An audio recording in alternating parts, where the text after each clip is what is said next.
Ask मुफ्ती तारिक मसूद। रसूल ज़मान शुमाली वज़ीरिस्तान से। रसूल ज़मान ने अपनी दादी का दूध 2 साल से कम उम्र में पी लिया था।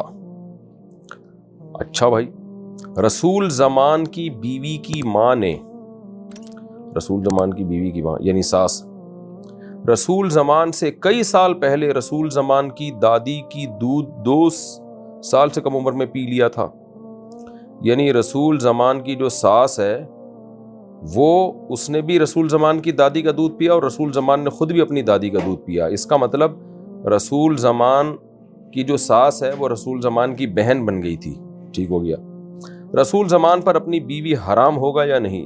हराम होगी भाई, अगर ये गवाहों से साबित है, यकीनी तौर पर है, तो फिर रसूल ज़मान के लिए अपनी बीवी से अलहदगी इख्तियार करना फ़र्ज़ है, क्योंकि रसूल ज़मान की जो बीवी है वो असल में उसकी जो सास है ना, जो सास तो रज़ाई बहन बन गई, तो बहन की बेटी हो गई वो, तो बहन की बेटी तो भांजी होती है।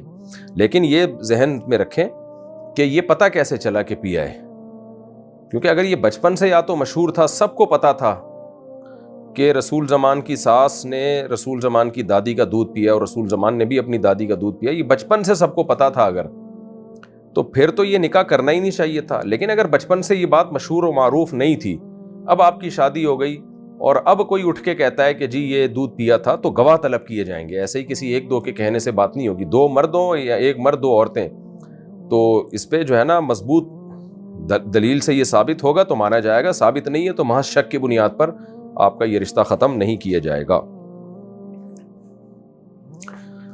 तो इसलिए अब बाज़ दफ़ा ऐसा होता है, रिश्ता तय होने लगता है, कोई शोशा छोड़ देता है इसने तो फलानी का दूध पिया है, तो रिश्ते तोड़ने के लिए, तो एक औरत की गवाही से ये नहीं माना जाएगा।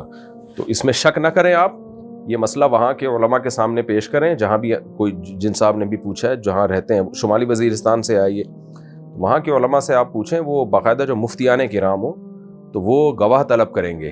तो जब तक गवाहों से साबित नहीं होता, रसूल ज़मान अपनी बीवी से अलहदगी इख्तियार ना करे और कोई शक व शुबा ना करे, इसमें वहम ना करे। लेकिन अगर गवाहों से साबित हो जाता है फिर अलहदगी इख्तियार करनी पड़ेगी।